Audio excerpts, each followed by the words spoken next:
परिचय।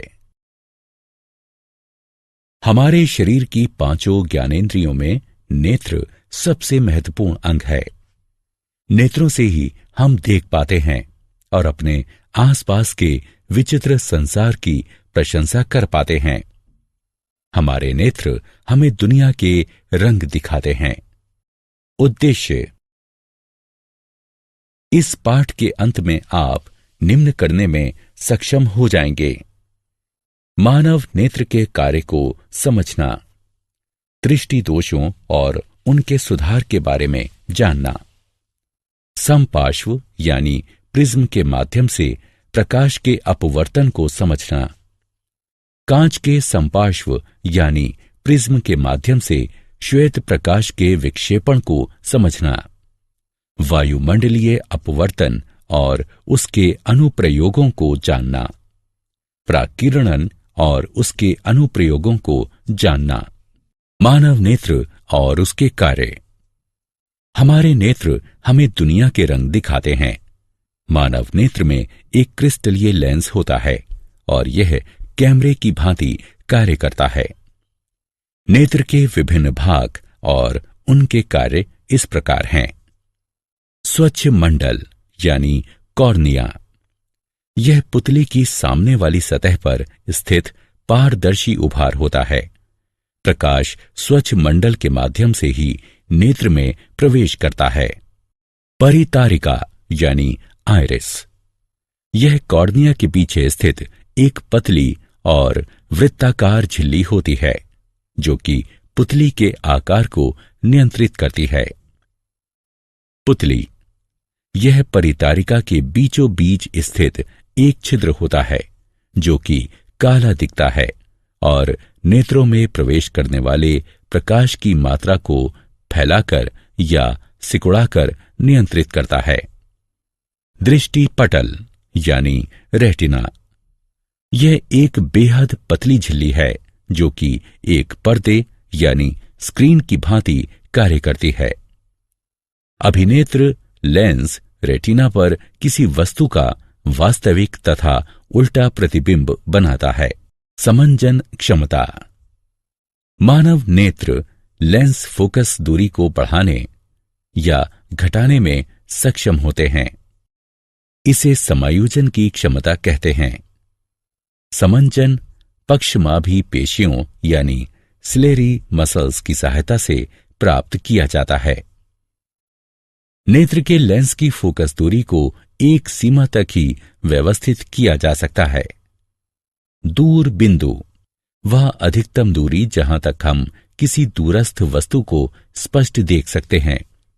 किसी दूरस्थ वस्तु को स्पष्ट देखने के लिए पक्षमाभी पेशियां ढीली होकर नेत्र के लेंस को पतला कर देती हैं। निकट बिंदु, वह न्यूनतम दूरी जहां पर स्थित कोई वस्तु बिना किसी दबाव के स्पष्ट देखी जा सकती है। निकटस्थ वस्तु को स्पष्ट देखने के लिए पक्षमाभी पेशियां संकुचित होकर नेत्र के लेंस को मोटा कर देती हैं। दृष्टि दोष और उनके सुधार, कुछ अपरिवर्तनीय दोषों के कारण नेत्र अपनी समंजन क्षमता खो देते हैं। ऐसे दोष 3 प्रकार के हैं: मायोपिया या निकट दृष्टि दोष। इस प्रकार के दोष से ग्रस्त व्यक्ति निकट की वस्तु को स्पष्ट नहीं देख सकता। वस्तु का प्रतिबिंब रेटिना के सामने बनता है। ऐसा या तो नेत्र गोलक के दीर्घीकरण के कारण होता है या नेत्र लेंस की अत्यधिक वक्रता के कारण। इस दोष को दूर करने के लिए अवतल लेंस का प्रयोग किया जाता है क्योंकि इनमें छितरन क्षमता होती है जो कि प्रतिबिंब निर्माण के लिए प्रकाश किरणों को निर्देशित करते हैं। दीर्घ दृष्टि दोष और उसका सुधार, हाइपरमेट्रोपिया या दूर दृष्टि दोष। इस प्रकाश के दोष से ग्रस्त व्यक्ति दूरस्थ वस्तुओं को स्पष्ट नहीं देख पाता है। इसमें नेत्र लेंस के द्वारा प्रकाश किरणों का प्रतिबिंब रेटिना के पीछे बनाया जाता है। ऐसा या तो नेत्र लेंस की केंद्रीय लंबाई की वृद्धि के कारण होता है या नेत्र गोलक के आकार में कमी के कारण। इस दोष को सुधारने के लिए उत्तल लेंस का प्रयोग किया जा सकता है, जो कि प्रकाश किरणों को रेटिना पर अभिमुख करता है, जिससे प्रतिबिंबीकरण होता है और व्यक्ति दूरस्थ वस्तु को स्पष्ट देख पाता है। जरा दूरदृष्टता और उसका सुधार। जरा दूरदृष्टता यानी प्रेसबायोपिया। इस प्रकार के दोष से ग्रस्त व्यक्ति ना तो निकट की वस्तुओं को स्पष्ट देख पाता है और न ही दूर की वस्तुओं को। यह दोष बढ़ती आयु के साथ दुर्बल हो रही पक्षमाभी पेशियों और नेत्र लेंस के लचीलेपन में कमी के कारण होता है। इस दोष को दूर करने के लिए व्यक्ति को द्विकेंद्रीय लेंस धारण करने पड़ते हैं, जिनमें ऊपरी भाग में अवतल और निचले भाग में उत्तल लेंस होते हैं। समपार्श्व यानी प्रिज्म के माध्यम से प्रकाश का अपवर्तन। एक माध्यम से दूसरे माध्यम की ओर यात्रा करते समय प्रकाश के झुकाव को अपवर्तन कहते हैं। इस खंड में हम समपार्श्व यानी प्रिज्म के माध्यम से प्रकाश के अपवर्तन की घटना पर चर्चा करेंगे। समपार्श्व यानी प्रिज्म दो त्रिकोणीय आधारों और तीन चौकोर तलों वाली ठोस आकृति है। प्रत्येक तल के मध्य का कोण समपार्श्व कोण कहलाता है। एक रंग के प्रकाश की किरण एक कांच के प्रिज्म पर आपतित होती है और अभिलंब की ओर मुड़कर हवा से कांच में प्रवेश करती है। इसके पश्चात सीधे गमन करते हुए यह अभिलंब से दूर कांच से हवा में प्रवेश करती है। आपतित किरण और अपवर्तित किरण एक कोण पर है, जो विचलन कोण कहलाता है। कांच के समपार्श्व के द्वारा श्वेत प्रकाश का विक्षेपण। अब हम इस पर चर्चा करेंगे कि यदि हम कांच के समपार्श्व पर श्वेत प्रकाश संयोजित करें तो क्या होगा। जब कांच के समपार्श्व यानी प्रिज्म पर श्वेत प्रकाश डाला जाता है तो यह 7 रंगों में विखंडित हो जाता है। बैगनी, गहरा नीला, नीला, हरा, पीला, नारंगी और लाल। इस घटना को श्वेत प्रकाश का विक्षेपण कहते हैं। विक्षेपण का कारण। श्वेत प्रकाश 7 विभिन्न आवृत्तियों पर आधारित होता है, जो कि एक भिन्न रंग के अनुरूप होती हैं। प्रत्येक रंग का विचलन कोण भिन्न होता है, जिसके कारण प्रत्येक रंग एक भिन्न कोण पर झुकता है और हमें रंगों का एक समूह दिखाई देता है, जिसे विपक्योर यानी इंद्रधनुष कहते हैं। पुनर्संयोजन और इंद्रधनुष। पुनर्संयोजन। आइजैक न्यूटन ने देखा कि यदि वो कांच के 2 समपार्श्वों यानी प्रिज्मों को एक दूसरे के इस प्रकार समानांतर रखते थे कि वे एक दूसरे के उलट हों, तो एक समपार्श्व यानी प्रिज्म में प्रविष्ट होने वाला श्वेत प्रकाश 7 रंगों में विखंडित हो जाता था और जब यह सतरंगा प्रकाश दूसरे समपार्श्व पर आता था तो पुनः श्वेत प्रकाश में परिवर्तित हो जाता था। इसे ही पुनर्संयोजन कहा जाता है। हम सबको वर्षा के पश्चात इंद्रधनुष का दृश्य देखना अच्छा लगता है। यह एक प्राकृतिक घटना है जो कि प्राकीर्णन का परिणाम होती है। इंद्रधनुष आकाश में सदैव सूर्य की विपरीत दिशा में प्रकट होता है। वर्षा के दौरान जल की बूंदें सूर्य के प्रकाश के लिए समपार्श्व यानी प्रिज्म का कार्य करती हैं। जल की बूंदें अपरिवर्तित होती हैं, प्राकीर्णित होती हैं और फिर सूर्य के प्रकाश को इंद्रधनुष बनाने के लिए आंतरिक रूप से परावर्तित करती हैं। पुनर्संयोजन ऐसी घटना है जो कि विक्षेपण का विलोम है। इंद्रधनुष एक प्राकृतिक रूप से होने वाली घटना है जो कि सूर्य के प्रकाश के विक्षेपण के कारण होती है। इंद्रधनुष आकाश में सदैव सूर्य की विपरीत दिशा में दिखाई देता है। वायुमंडलीय अपवर्तन और उसके अनुप्रयोग। हमारा वायुमंडल किसी स्थान विशेष पर समान रूप से सघन नहीं है। स्थानीय परिस्थिति पर निर्भरता के कारण यह धरातल के निकट गर्म या ठंडा हो सकता है। गर्म वायु ठंडी वायु की अपेक्षा हल्की होती है, अतः इसका अपवर्तनीय सूचकांक ठंडी वायु के अपवर्तनीय सूचकांक की अपेक्षा कम होता है। इसके कारण वायुमंडल में प्रवेश करने वाला सूर्य अथवा तारों का प्रकाश अपवर्तित होता है। इसे वायुमंडलीय अपवर्तन के नाम से जाना जाता है। तारों का टिमटिमाना वायुमंडलीय अपवर्तन का एक उदाहरण है। तारों से आ रहा प्रकाश जैसे ही वायुमंडल से होकर गुजरता है, तारे की वास्तविक स्थिति की अपेक्षा उसकी सामान्य और आभासी स्थिति दिखाई देती है। साथ ही वातावरण की गत्यात्मक प्रकृति के कारण तारे का प्रकाश अस्थिर भी होता रहता है और इसी कारण तारे टिमटिमाते हुए प्रतीत होते हैं। हमारे हिसाब से सूर्योदय तब होता है जब सूर्य क्षितिज से ऊपर आता है। जब सूर्य क्षितिज से नीचे होता है तब वायुमंडलीय परतों के घनत्व में अंतर के कारण सूर्य का प्रकाश वायुमंडल में प्रविष्ट होते हुए अपवर्तित होता है।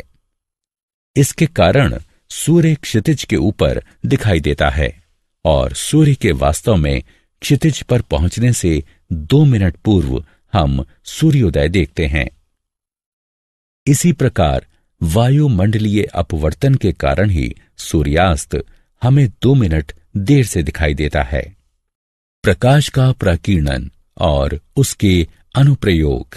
वायुमंडल से होकर गुजरने के दौरान धूल कणों और वायु अणुओं के द्वारा प्रकाश फैल जाता है। इसे प्रकाश का प्रकीर्णन कहा जाता है।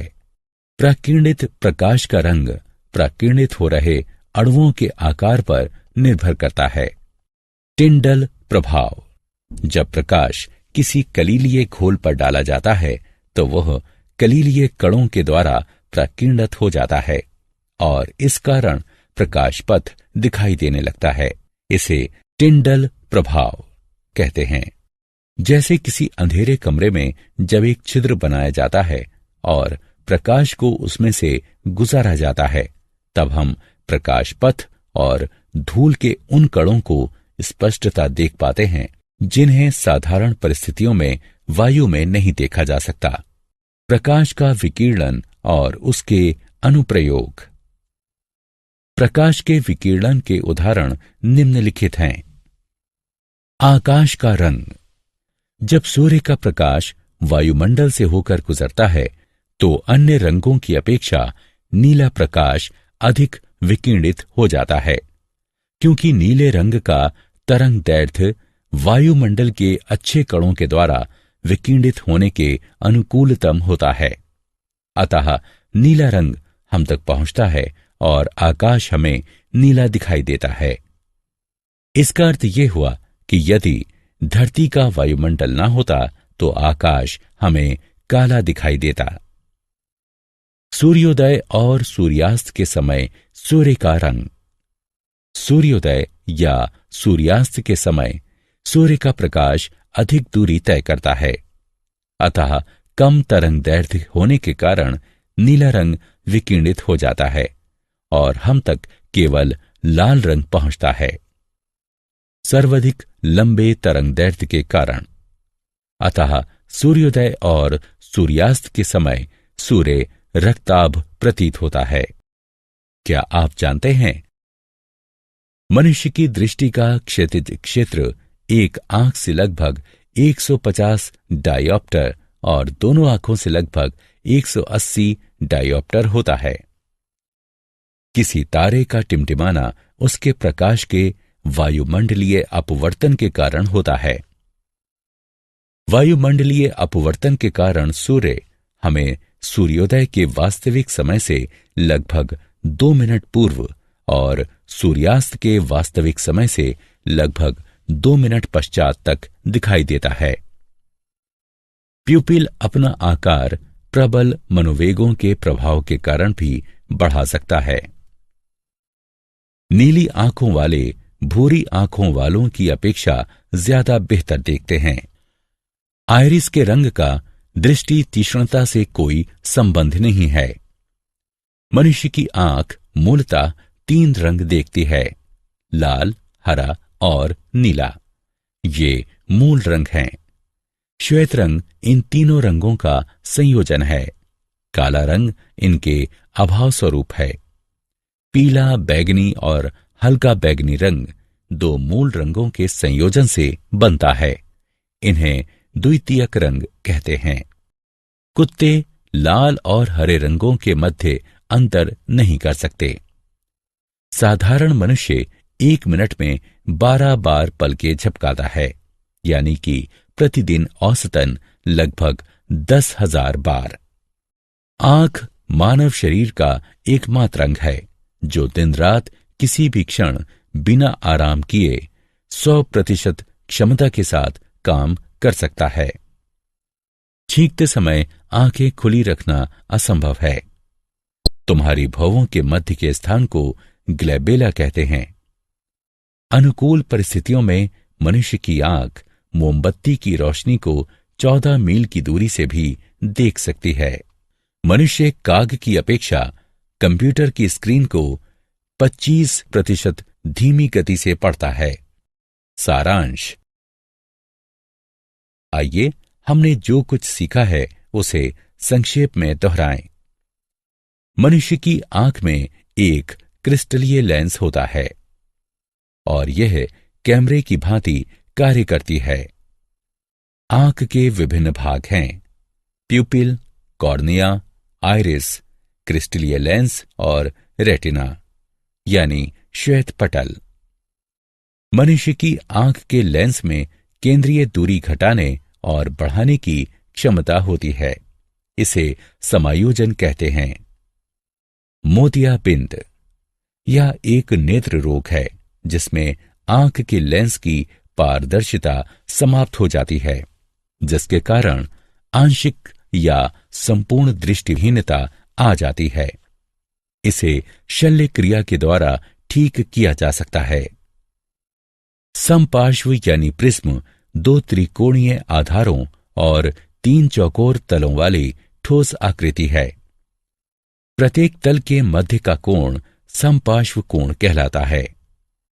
जब कांच के समपार्श्व यानी प्रिज्म पर श्वेत प्रकाश डाला जाता है तो ये 7 रंगों में विखंडित हो जाता है: बैगनी, गहरा नीला, नीला, हरा, पीला, नारंगी और लाल। इस घटना को श्वेत प्रकाश का प्राकीर्णन कहते हैं। पुनर्संयोजन एक ऐसी घटना है जो कि प्राकीर्णन का विलोम है। प्रकाश का अपवर्तन। जब प्रकाश वायुमंडल की विभिन्न परतों से होकर गुजरता है तो वायुमंडलीय अपवर्तन कहलाता है। टिंडल प्रभाव।